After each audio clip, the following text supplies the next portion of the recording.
Welcome back everyone. With Star Trek Captain's Chair having proven to be well appreciated, receiving consistent praise from players, not least for its excellent solo mode, it was no surprise to see strange new sets on the horizon for the game. A new core set, To Boldly Go, and an expansion set, Second Contact, have after much delay finally started to make their way into players' hands, and with them a new promo card set, offering some extra gold pressed latinum for those who pre-ordered from WizKids directly. Being promo sets, this pack and its predecessor, released with the first core box, can be hard to track down after the pre-order period. And leaving aside the cost of doing so, which is likely to vary significantly based on where you are in the world and how long after the initial release you beam them up, is it even worth the effort to do so? What will these packs add to your games? In this video we're going to answer exactly that, going through the packs in detail, revealing the cards contained and discussing their effects to help you make an informed decision. Obviously a major spoiler warning for contents of the promo packs. Normally we try not to reveal absolutely everything in these videos, but these are not very large packs of cards, and seeing the full contents really feels like the only way to help you judge what the packs are worth to you personally. So let's jump right into it, or as Spock would say, I would like the unboxing to start now. It seems appropriate to start with Promo Pack 1, which I admit I've had for some time and probably have a better idea how it might fold into games of the original core set. First up we have the Saylat, a pet much beloved by Vulcans and slightly less so by Captain Archer.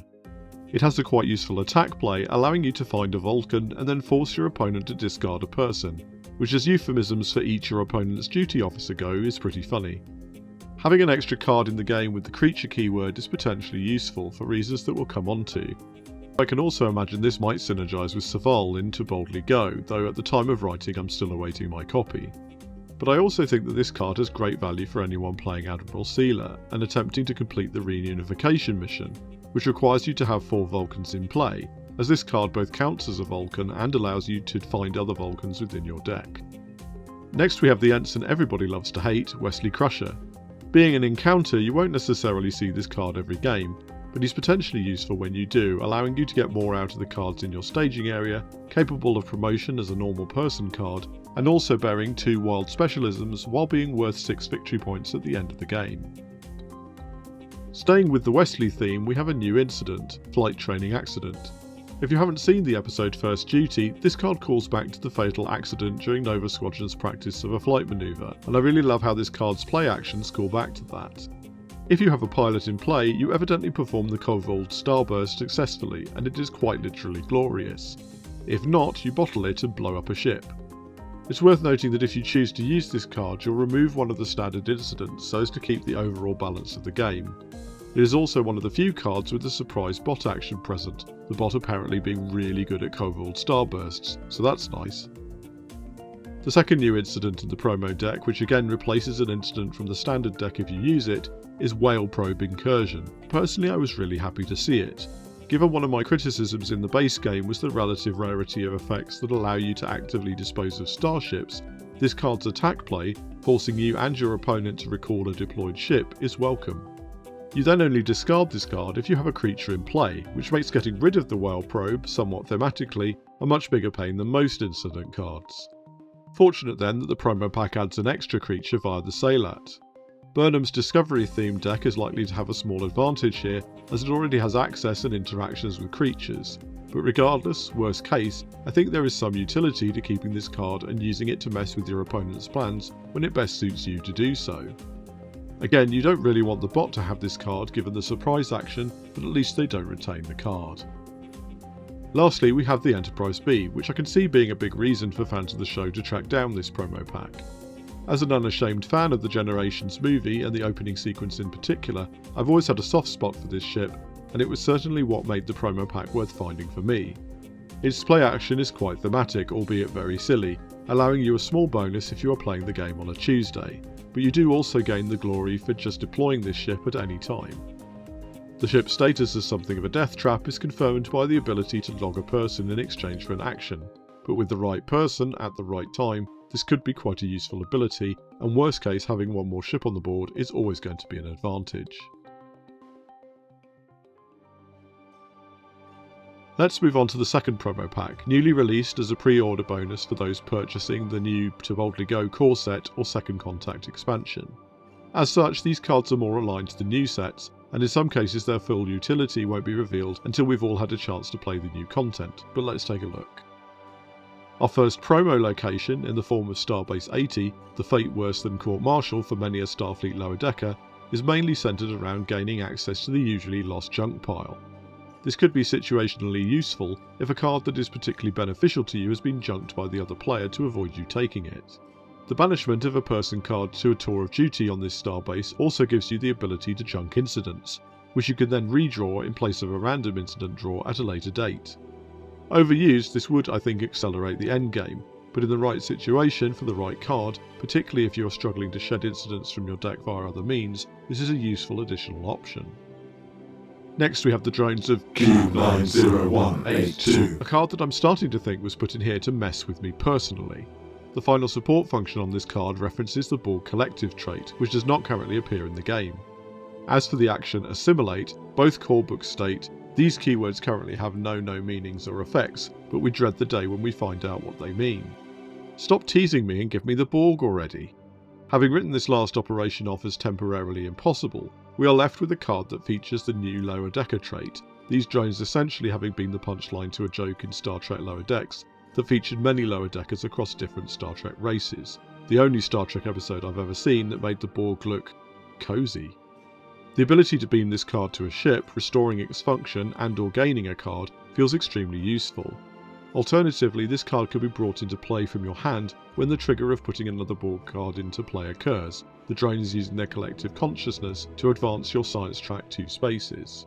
Borg cards are relatively rare in the game at this point, but if the opportunity arises, this could be quite strong. Frank Hollander is a nice little callback to fan favourite episode A Fistful of Datas, and is pretty straightforward, allowing you to log cargo for glory, and then, if desirable, pre-play another hologram card or an incident. Not having to spend an activation to get rid of an incident is always useful.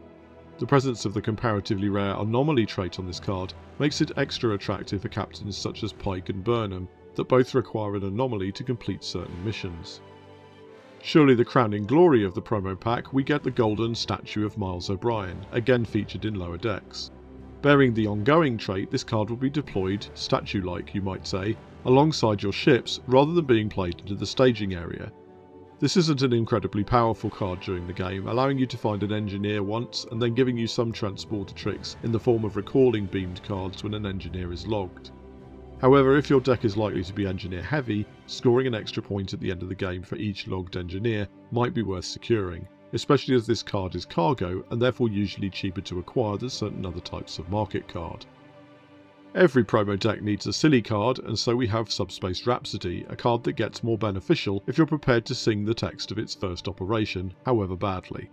Otherwise, it's an incident with no reward, which, like the other promo incidents we have seen, swaps in for one of the incidents already in the game to ensure the balance of these cards is maintained.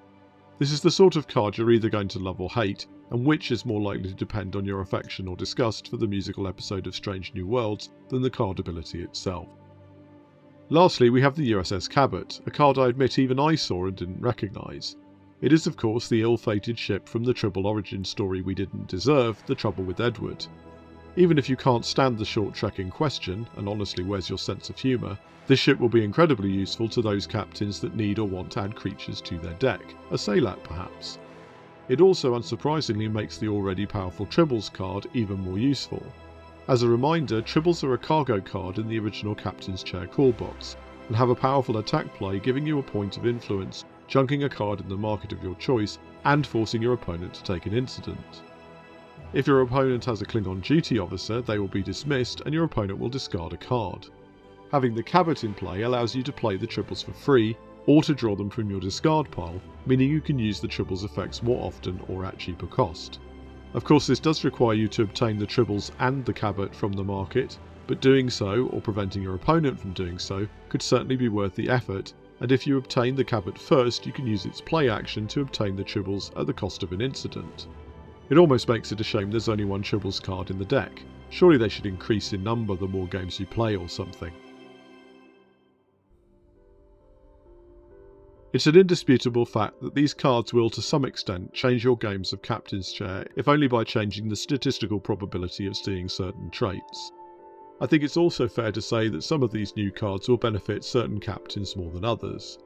But the inclusion of these packs certainly won't change the game enough to create an entirely unique play experience, nor is there enough here to make them genuinely essential. With this in mind and the relative difficulty of acquiring these promos outside of the respective pre-order window, whether you decide to chase these down is going to depend a lot on whether you like the cards contained, enough for that to be worth whatever the effort and expense would be for you personally. For my part, I'm glad I've been able to pick these up and I've had fun with the cards I've tried so far. If pushed, I'd probably favour the first promo pack. I just think the Enterprise B, Whale Probe and Wesley Crusher have probably had more time to become truly iconic than the new Trek Heavy promo pack 2. But both will definitely see play. Yes, even the silly ones. But what about you? Are these promo packs something you're excited to try, a nuisance gap in your collection, or something you're just not interested in? Do let us know in the comments. I'm keen to bring more Captain's Chair content to the channel as it has already become one of my favourite games, but it would be great to know what you, our viewers, would most like to see. Are you looking for playthroughs of the game, and if so, solo or versus mode? Is there a captain you just can't bring to victory that you'd like us to do a tactical video about? Or do you have an idea for something bold where a channel has never gone before? While you wait, we have plenty of other content on the channel, including more Star Trek if that's your jam, or a variety of other tabletop gaming content, so please be sure to scan our databanks thoroughly before you leave orbit. I'm going to get out of here before I break into song. Please, not in front of the Klingons. Until our next star date, may you live long and prosper, work hard, play better, and take care out there.